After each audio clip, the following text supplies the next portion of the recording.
Hi guys, in this video I will show you how to turn on and off capture mouse cursor when recording games on Windows 10.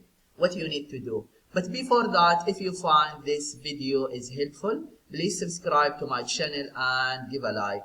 Okay, how to turn on and off capture mouse cursor when recording games on Windows 10.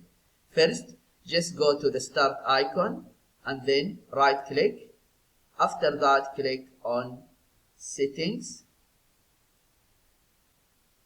and then click Gaming, and then in the left sidebar click Captures,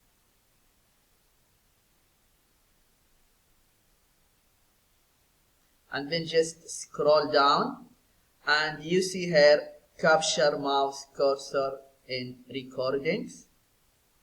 Now it's on, and if you click again, now you turn it off. Yeah, this is what you need to do if you want to know how to turn on and off capture mouse cursor when recording games on Windows 10. I hope this video is helpful. Thank you for watching and see you in the next video.